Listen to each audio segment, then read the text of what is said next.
질문을 세 번째 경제 분야로 한번 가보겠습니다. 경제 분야와 관련돼서 질문해 주실 분 손을 들어 주십시오. 예, 머니투데이 김성희 기자님.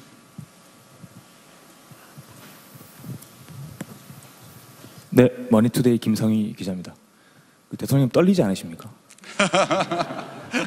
저는 이런 기회가 많지 않아서 지금도 좀 떨리고 있는데, 이런 기회를 앞으로도 많이 만들어 주시면 훨씬 더 많은 질문도 드릴 수 있을 것 같습니다. 저는 어떤 국민도 예외가 될 수 없는 세금 문제를 좀 여쭤보고 싶은데, 대통령께서는 이제 소득주도 성장론 펴고 계시고, 특히 이제 가처분 소득을 늘려주는 정책을 많이 펴고 계십니다. 뭐 공무원 증원도 그럴 것이고, 건강보험 개편도 그런 취지일 것이고요.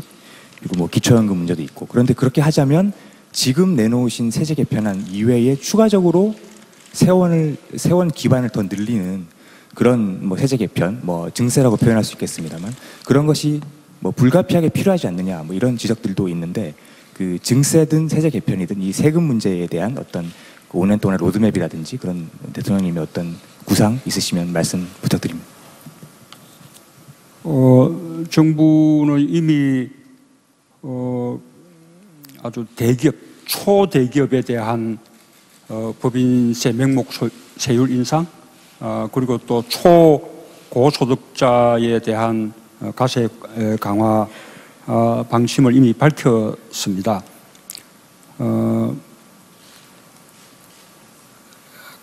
앞으로도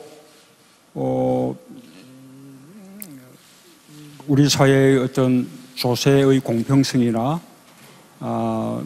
또는 우리 사회의 불평등을 해소하기 위한 소득 재분배 기능을 위해서라든지, 또는 앞으로 더 복지를 확대하기 위해서 필요한 재원을 마련하기 위한 그런 방안이든, 이 추가적인 정세의 어떤 필요성에 대해서 국민들의 공론이 모아진다면, 그리고 합의가 이루어진다면 정부도 그것을 검토할 수 있다고 봅니다.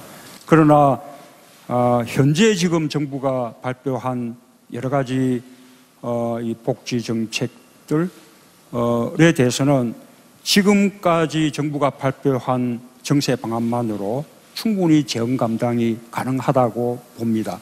실제로 그 재원이 필요한 만큼 정부가 정세 방침을 밝힌 것입니다. 정세를 통한 세수 확대만이 유일한 재원 대책이 아닙니다. 오히려 더 중요한 것은 기존의 이 재정 지출에 대해서 대대적으로 구조 조정을 해서 세출을 절감하는 것이 또 못지않게 중요하고요. 또 정세를 통한 세수 확대뿐만 아니라 또 자연적인 세수 확대, 또 여러 가지 기존의 세법 하에서도 과세를 강화하는 방식으로 또 많은 세수 확대들이 있을 수 있기 때문에 지금 현재 정부가 밝히고 있는 이 정세 방안들은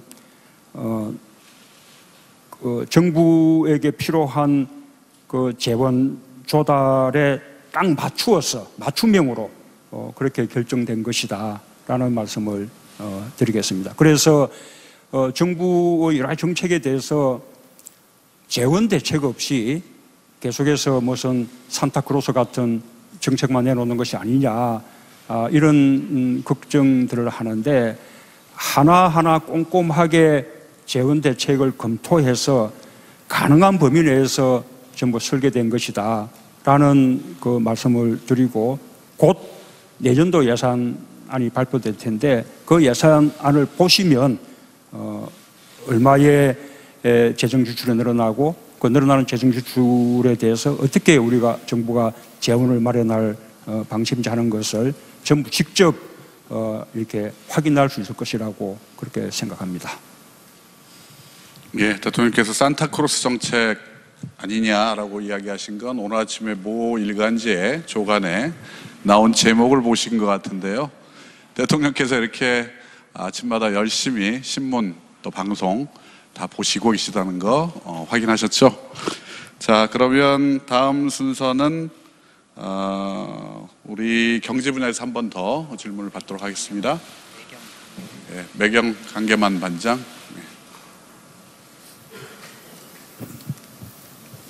예, 매일경제 강예만 기자입니다. 취임 100일 축하드립니다, 대통령. 아까 말씀하신 거에 같은 맥락에서 좀 더 여쭤보는데요. 기본적으로 퍼주기 복지가 아니냐는 얘기가 많습니다. 거기에 가장 큰 밑바탕에는 시장의 파이를 키우는 성장 전략이 없는 게 아닌가 그런 문제가 있고요. 이거는 아까 앞 질문에 좀 듣고 싶은 문제고요. 제가 드리고 싶은 질문은 결국 부동산입니다.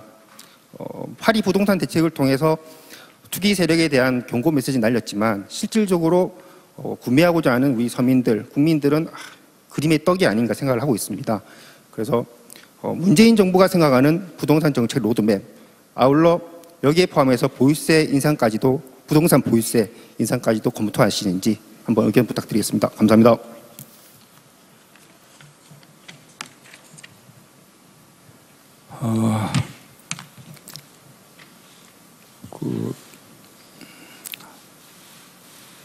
이 실수요자들이 이 주거를 가질 수 있도록 그렇게 하기 위해서도 또 지난 정부 동안 우리 서민들을 괴롭혔던 미친 전세 또는 미친 월세 이런 높은 주택 임대료의 부담에서 서민들이 또 우리 젊은 사람들이 해방되기 위해서도 부동산 가격의 안정은 반드시 필요하다고 봅니다. 저는 이번에 정부가 발표한 부동산 대책이 역대 뭐 이렇게 하지 않았던 가장 강력한 대책이기 때문에 그것으로 부동산 가격을 충분히 잡을 수 있을 것이라고 확신합니다. 그리고 만약에 부동산 가격이 그럼에도 불구하고 또 시간이 지난 뒤에 또 다시 오르는 기미가 보인다면 또 정부는 더 강력한 대책도 주머니 속에 많이 넣어두고 있다라는 말씀도 드립니다. 부유세는 아까 말씀드린 대로 공평과세라든지 소득 재분배라든지 또는 더 추가적인 복지 재원의 확보를 위해서 필요하다는 어떤 사회적 합의가 이루어진다면 정부도 검토할 수 있을 것입니다. 그러나 지금 단계에서 부동산 가격 안정화 대책으로 검토하고 있지는 않습니다. 이 부동산 가격은 기왕에 발표된 대책으로 저는 충분히 잡을 수 있을 것이라고 확신하고 그에 대해서 추가되어야 하는 것은 서민들에게 또는 신혼부부에게 그리고 젊은이들에게 이런 실수요자들이 저렴한 임대료로 주택을 구할 수 있고 또는 주택을 매입할 수 있는 그런 주거복지 정책을 충분히 펼치는 것이라고 생각합니다. 그래서 신혼부부용 공공임대주택에 대한 준비, 또 젊은 층들을 위한 공공임대주택 준비에 대해서 지금 많은 정책이 준비되고 있고 곧 아마 그런 정책들이 발표되고 시행될 것이다 라는 말씀을 드리겠습니다.